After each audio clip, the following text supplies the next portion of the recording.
ओम शांति। 12 फरवरी 2025 बाबा के महावाक्य। मीठे बच्चे, तुम बहुत बड़े जौहरी हो। तुम्हें अविनाशी ज्ञान रत्नों रूपी जवाहरात देकर सबको साहूकार बनाना है। प्रश्न: अपने जीवन को हीरे जैसा बनाने के लिए किस बात की बहुत बहुत संभाल चाहिए? उत्तर: संग की। बच्चों को संग उनका करना चाहिए जो अच्छा बरसते हैं। जो बरसते नहीं, उनका संग रखने से फायदा ही क्या। संग का दोष बहुत लगता है। कोई किसके संग से हीरे जैसा बन जाते हैं, कोई फिर किसके संग से ठिक्कर बन जाते हैं। जो ज्ञानवान होंगे वह आप समान जरूर बनाएंगे। संग से अपनी संभाल रखेंगे। ओम शांति। मीठे मीठे रूहानी बच्चों को सारी सृष्टि, सारा ड्रामा अच्छी रीति बुद्धि में याद है। कॉन्ट्रास्ट भी बुद्धि में है। यह सारा बुद्धि में पक्का रहना चाहिए कि सतयुग में सब श्रेष्ठाचारी, निर्विकारी, पावन, सॉल्वेंट थे। अभी तो दुनिया भ्रष्टाचारी, विकारी, पतित, इनसॉल्वेंट है। अभी तुम बच्चे संगम युग पर हो। तुम उस पार जा रहे हो। जैसे नदी और सागर का जहाँ मेल होता है, उनको संगम कहते हैं। एक तरफ मीठा पानी, एक तरफ खारा पानी होता है।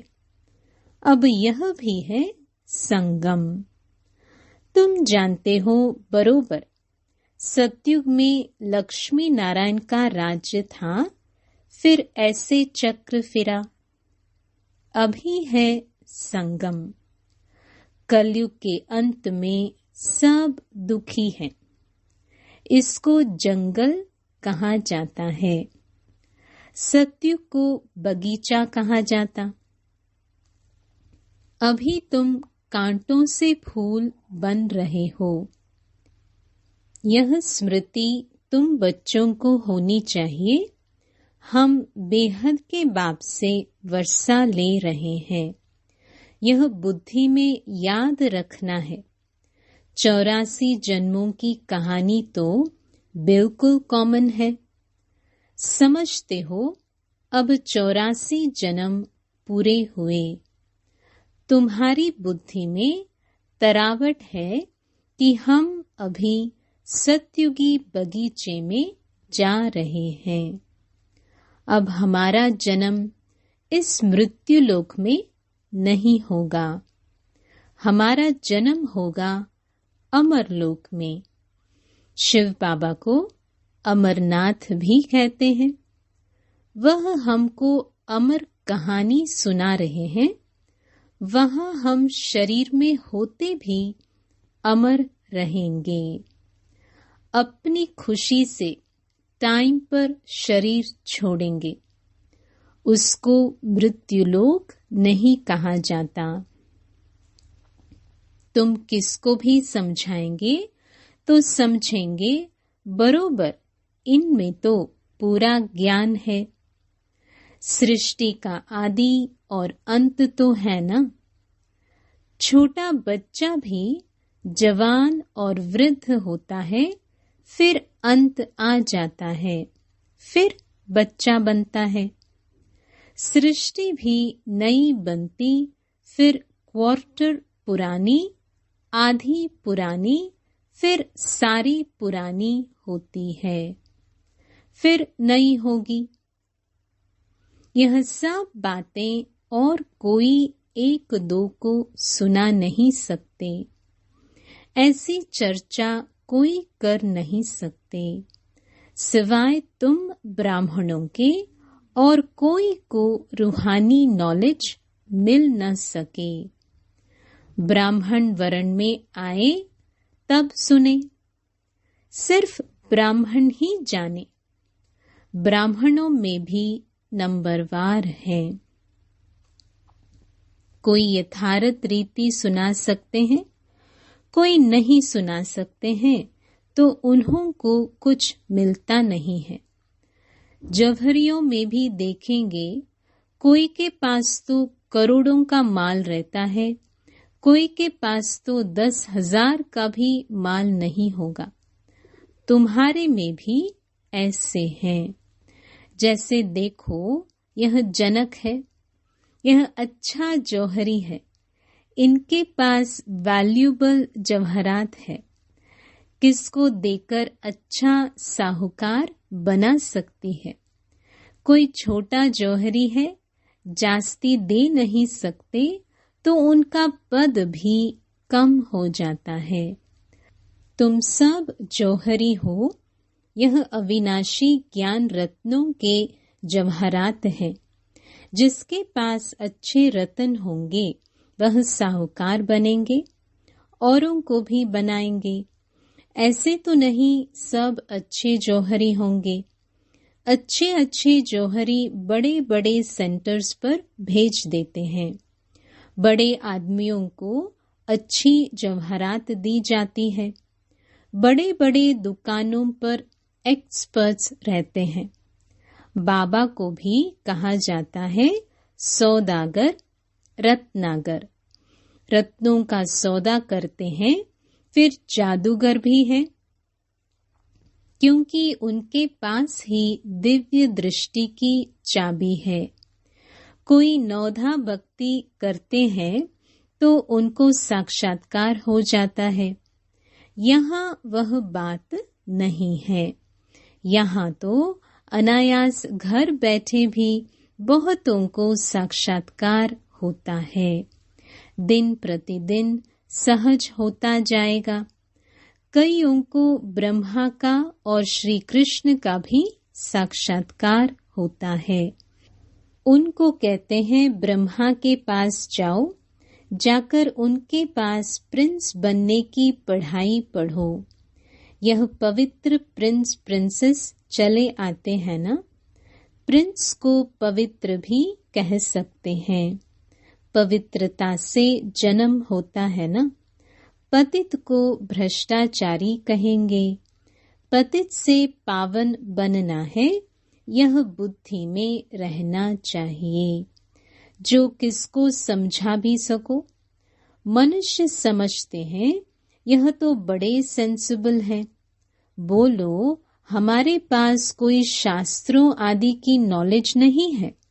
यह है रूहानी नॉलेज, जो रूहानी बाप समझाते हैं। यह है त्रिमूर्ति ब्रह्मा, विष्णु, शंकर। यह भी रचना है। रचेता एक बाप है, वह होते हैं हद के क्रिएटर। यह है बेहद का बाप, बेहद का क्रिएटर। बाप बैठकर पढ़ाते हैं, मेहनत करनी होती है। बाप गुल गुल फूल बनाते हैं। तुम हो ईश्वरीय कुल के, तुमको बाप पवित्र बनाते हैं। फिर अगर अपवित्र बनते हैं तो कुल कलंकित बनते हैं। बाप तो जानते हैं ना। फिर धर्मराज द्वारा बहुत सजा दिलाएंगे। बाप के साथ धर्मराज भी है। धर्मराज की ड्यूटी भी अभी पूरी होती है। सतयुग में तो होगी ही नहीं। फिर शुरू होती है द्वापर से। बाप बैठ कर्म अकर्म विकर्म की गति समझाते हैं। कहते हैं ना, इसने आगे जन्म में ऐसे कर्म किए हैं जिसकी यह भोगना है। सतयुग में ऐसे नहीं कहेंगे। बुरे कर्मों का वहां नाम नहीं होता। यहाँ तो बुरे अच्छे दोनों हैं, सुख दुख दोनों हैं, परंतु सुख बहुत थोड़ा है। वहां फिर दुख का नाम नहीं। सतयुग में दुख कहाँ से आया? तुम बाप से नई दुनिया का वर्षा लेते हो। बाप है ही दुख हरता सुख करता। दुख कब से शुरू होता है यह भी तुम जानते हो। शास्त्रों में तो कल्प की आयु ही लंबी चौड़ी लिख दी है। अभी तुम जानते हो आधा कल्प के लिए हमारे दुख हर जाएंगे और हम सुख पाएंगे। यह सृष्टि का चक्र कैसे फिरता है, इस पर समझाना बड़ा सहज है। यह सब बातें तुम्हारे सिवाय और कोई की बुद्धि में हो न सके। लाखों वर्ष कह देने से सब बातें बुद्धि से निकल जाती है। अभी तुम जानते हो यह चक्र 5000 वर्ष का है। कल की बात है जबकि इन सूर्यवंशी चंद्रवंशियों का राज्य था। कहते भी हैं ब्राह्मणों का दिन, ऐसे नहीं शिव बाबा का दिन कहेंगे। ब्राह्मणों का दिन फिर ब्राह्मणों की रात। ब्राह्मण फिर भक्ति मार्ग में भी चले आते हैं। अभी है संगम, ना दिन है ना रात है। तुम जानते हो हम ब्राह्मण फिर देवता बनेंगे, फिर त्रेता में क्षत्रिय बनेंगे। यह तो बुद्धि में पक्का याद कर लो। इन बातों को और कोई नहीं जानते हैं। वह तो कहेंगे शास्त्रों में इतनी आयु लिखी है, तुमने फिर यह हिसाब कहाँ से लाया है? यह अनादि ड्रामा बना बनाया है, यह कोई नहीं जानते। तुम बच्चों की बुद्धि में है आधा कल्प है सतयुग त्रेता, फिर आधा से भक्ति शुरू होती है। वह हो जाता है त्रेता और द्वापर का संगम। द्वापर में भी यह शास्त्र आदि आहिस्ते आहिस्ते बनते हैं। भक्ति मार्ग की सामग्री बड़ी लंबी चौड़ी है। जैसे झाड़ कितना लंबा चौड़ा है, इसका बीज है बाबा। यह उल्टा झाड़ है। पहले पहले आदि सनातन देवी देवता धर्म है। यह बातें जो बाप सुनाते हैं यह है बिल्कुल नई। इस देवी देवता धर्म के स्थापक को कोई नहीं जानते। श्री कृष्ण तो बच्चा है, ज्ञान सुनाने वाला है बाप। तो बाप को उड़ाए बच्चे का नाम डाल दिया है। श्री कृष्ण के ही चरित्र आदि बैठ दिखाए हैं। बाप कहते हैं लीला कोई श्री कृष्ण की नहीं है। गाते भी है, हे प्रभु तेरी लीला अपरम अपार है। लीला एक की ही होती है। शिव बाबा की महिमा बड़ी न्यारी है। वह तो है सदा पावन रहने वाला, परंतु वह पावन शरीर में तो आ न सके। उनको बुलाते ही हैं पतित दुनिया को आकर पावन बनाओ। तो बाप कहते हैं मुझे भी पतित दुनिया में आना पड़ता है। इनके बहुत जन्मों के अंत में आकर प्रवेश करता हूँ। तो बाप कहते हैं मुख्य बात अलफ को याद करो, बाकी यह सारी है रेजगारी। वह सब तो धारण कर न सके, जो धारण कर सकते हैं उन्हों को समझाता हूँ। बाकी तो कह देता हूँ मन मना भव।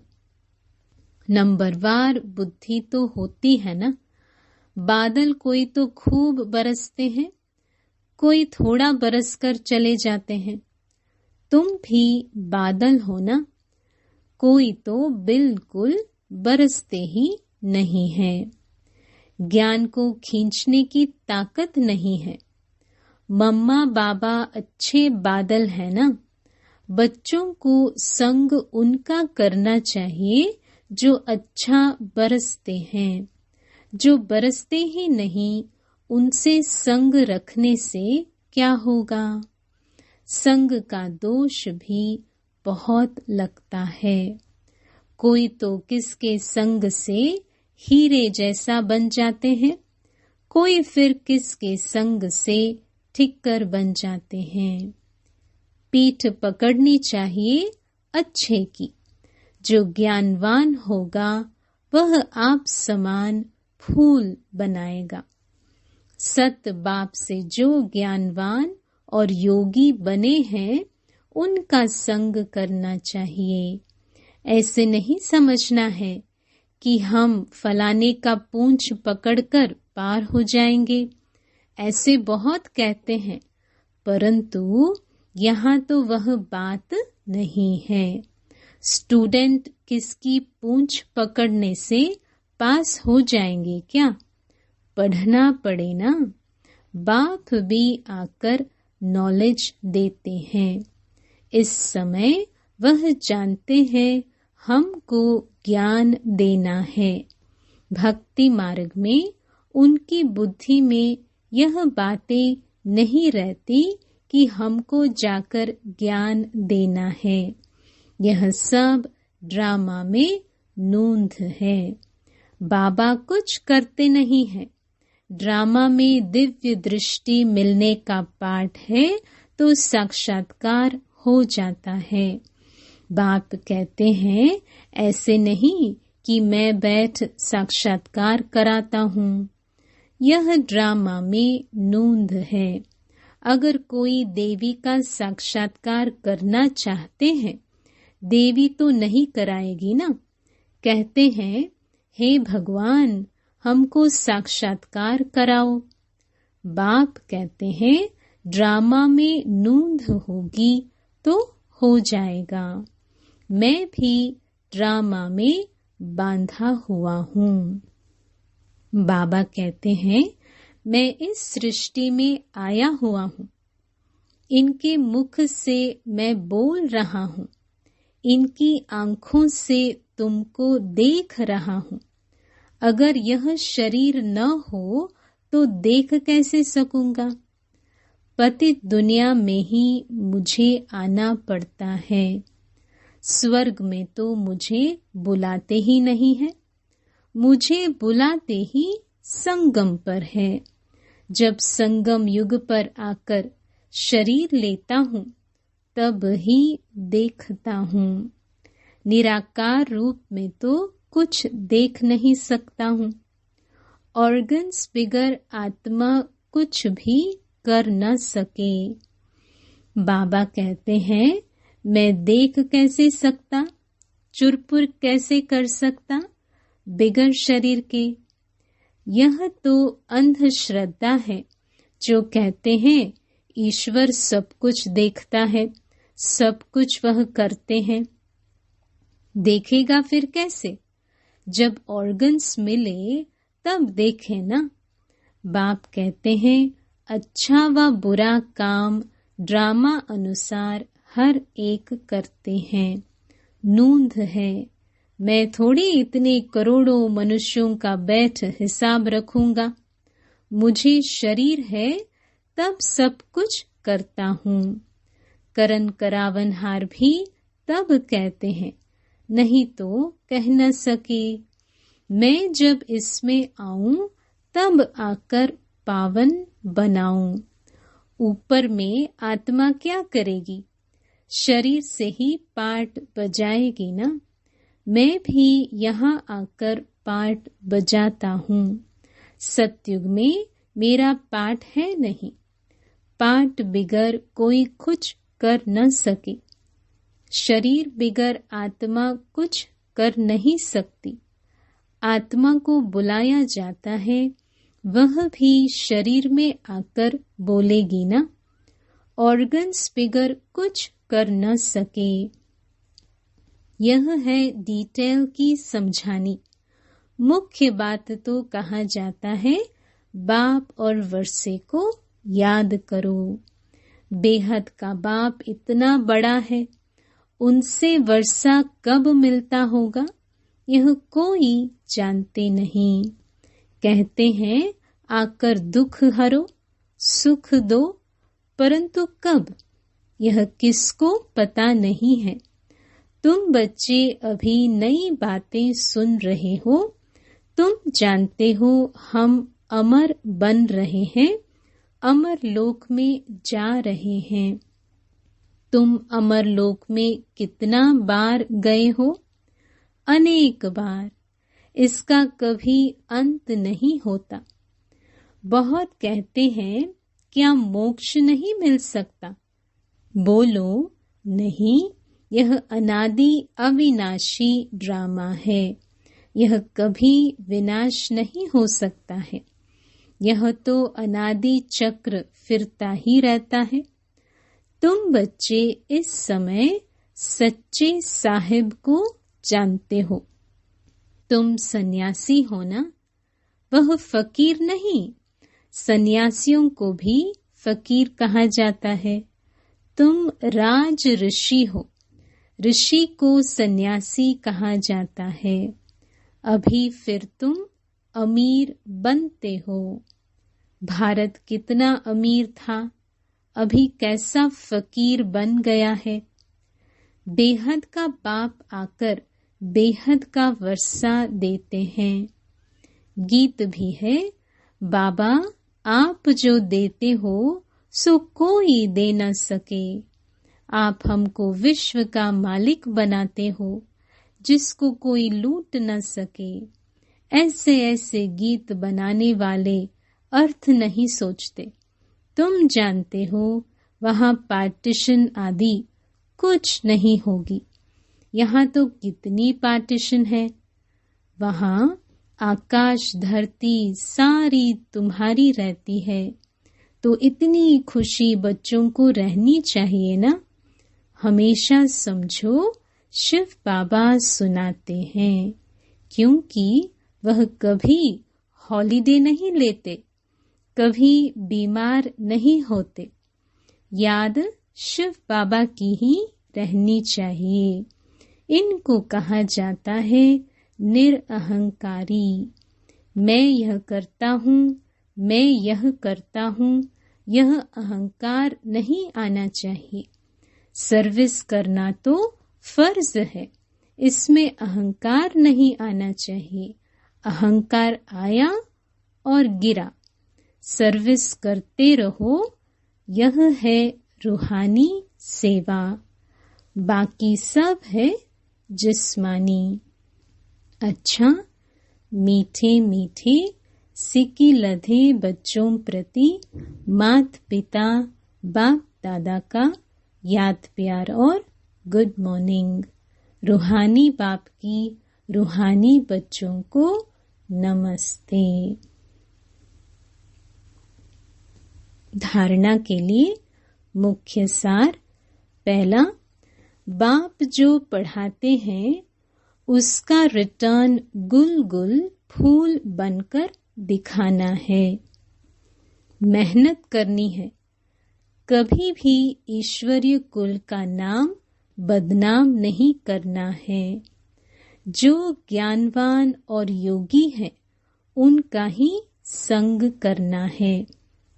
दूसरा, मैंपन का त्याग कर निरहंकारी बन रूहानी सेवा करनी है। इसे अपना फर्ज समझना है, अहंकार में नहीं आना है। वरदान: व्यर्थ को भी शुभ भाव और श्रेष्ठ भावना द्वारा परिवर्तन करने वाले सच्चे मरजीवा भव। बाप दादा की श्रीमत है, बच्चे व्यर्थ बातें न सुनो, न सुनाओ और न सोचो। सदा शुभ भावना से सोचो, शुभ बोल बोलो। व्यर्थ को भी शुभ भाव से सुनो। शुभ चिंतक बन बोल के भाव को परिवर्तन कर दो। सदा भाव और भावना श्रेष्ठ रखो। स्वयं को परिवर्तन करो, न कि अन्य के परिवर्तन का सोचो।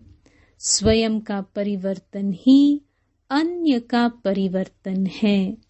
इसमें पहले मैं, इस मरजीवा बनने में ही मजा है। इसी को ही महाबली कहा जाता है। इसमें खुशी से मरो, यह मरना ही जीना है। यही सच्चा जियदान है। स्लोगन: संकल्पों की एकाग्रता श्रेष्ठ परिवर्तन में फास्ट गति ले आती है। अव्यक्त इशारे: एकांत प्रिय बनो, एकता और एकाग्रता को अपनाओ। संगठन की शक्ति जो चाहे वह कर सकती है। संगठन की निशानी का यादगार है 5 पांडव। एकता की शक्ति, हाजी हाजी विचार दिया, फिर एकता के बंधन में बंध गए। यही एकता सफलता का साधन है। ओम शांति।